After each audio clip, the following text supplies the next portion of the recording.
Hello, I'm Bailey Leisure, and this is my 2019 Stanley Cup Final recap, as I will be recapping the seven-game series that just ended a couple days ago between the St. Louis Blues and the Boston Bruins. So to recap this seven-game series and how we got there, we start off with Game 1 as the Blues and the Bruins faced each other off in Boston, as Boston was a higher seed, so they had a home ice advantage in this series. The Blues led 2-0 early into the second period in that game when Boston, who they were the better team that game, they were able to come back in the second period and tie it up.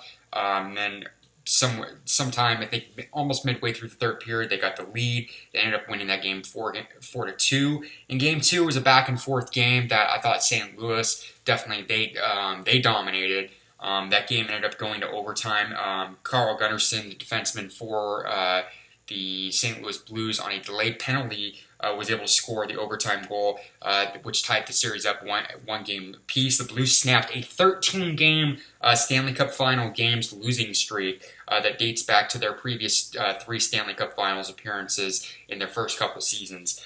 This is where the series went for Game 3, went back to St. Louis. Boston pretty much dominated. They scored three first-period goals. Binnington ended up being pulled from this game, and Jake Allen came in and finished the game. The Bruins ended up winning this game 7-2. Game 4, St. Louis came back. It was another back-and-forth game. Ryan O'Reilly was able to score two goals, including the game-winning goal, which put the St. Louis Blues up midway through the third period. The Blues went on to win that game 4-2 after scoring the empty netter. In Game 5, this series went back to Boston. It was probably the most controversial game, as we saw a lot of controversial calls in these Stanley Cup playoffs.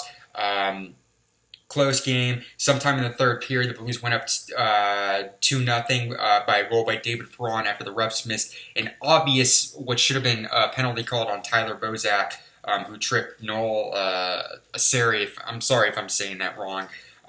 They ended up going on to win that controversial game 2-1. This series then went back to St. Louis as the Blues had a chance to clinch the Stanley Cup Final in their hometown, which was not the case. Brad Marchand, he gave them a 1-0 lead, the Bruins, in the first period. Tuukka Rask he was incredible. He made 28 saves in this game.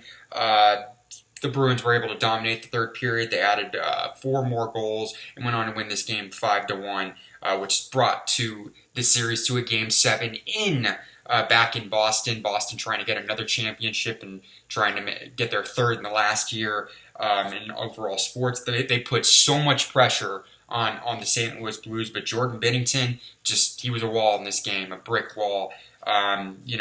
Despite them putting up 32 shots, Jordan Binnington made 31 saves. Ryan O'Reilly, who was incredible in this series, he gave them the lead. Alex Petrangelo, late in the first period, was able to give them a 2-0 lead.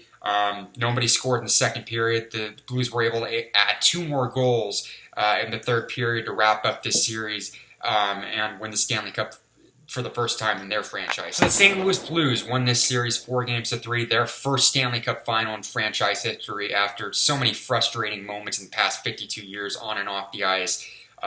We saw the sights that we saw, people watching this game sold out at Enterprise Center during Game 7. They even packed 30,000 people into Busch Stadium, the St. Louis Cardinals baseball stadium. So it was a really glorious moment for the St. Louis Blues.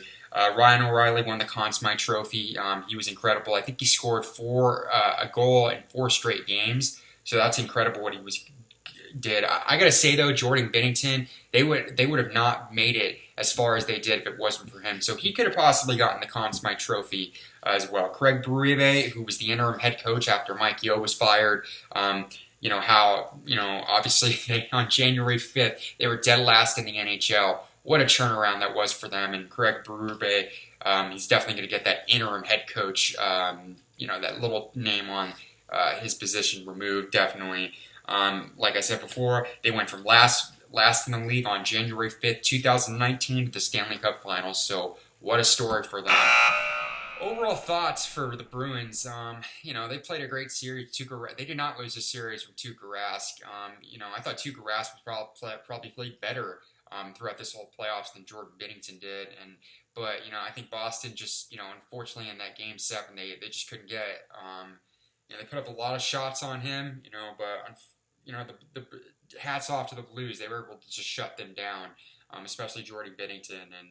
But I think the Bruins are capable. They've had a good turnaround the last couple seasons. I think the Bruins could get back, but this is hockey, and it's going to be really hard to get back for them.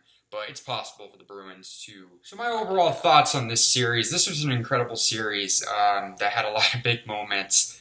It was really back and forth, and this series definitely deserved to go 7 games. And the story that as reports are coming out, this Stanley Cup Final had the biggest ratings since they started tracking. I think the Stanley Cup ratings since 1994, which is great for hockey. Definitely, they've been trying to grow their sport to compete with the other big sports leagues in North America, such as the NFL, the NBA, Major League Baseball, and I think it was definitely a big thing. I definitely think these two teams definitely created a good narrative, even though sports aren't scripted. Apparently, no, I'm kidding, but this definitely created a big narrative. You had the Boston Bruins, you had the city of Boston, one of the biggest, if not the biggest, sports market, debatably with Los Angeles. Definitely the biggest market on the East Coast next to New York. But you had the Bruins, you had Boston trying to win another championship, and then you had this, one of the greatest turnarounds and really an underdog story with the St. Louis Blues, trying to win their first Stanley Cup, trying to erase the frustration and misery that city and that fan base had with that team. And for the Blues to come back and win, it was definitely a big thing, and it was good for the sport, hockey. It was good for sports fans. It was great for St. Louis, and it definitely was a very entertaining Stanley Cup final, to say the least. After a really kind of weird Stanley Cup playoffs with all the big controversial calls that happened, and it was a good finals and a great ending to the Stanley Cup playoffs. What were your thoughts on the 2019 Stanley Cup Final? Leave in the comments section below. As always, follow me on Twitter at BetaLeisure96. If you like video, click like, and subscribe if you like the content on my channel. And stay tuned, for the first time in almost a year, I'm doing an NBA video, as I will be recapping the big 2019 NBA Finals. So stay tuned for that. Thanks everybody for watching, and I'll see you in the NBA Finals recap video.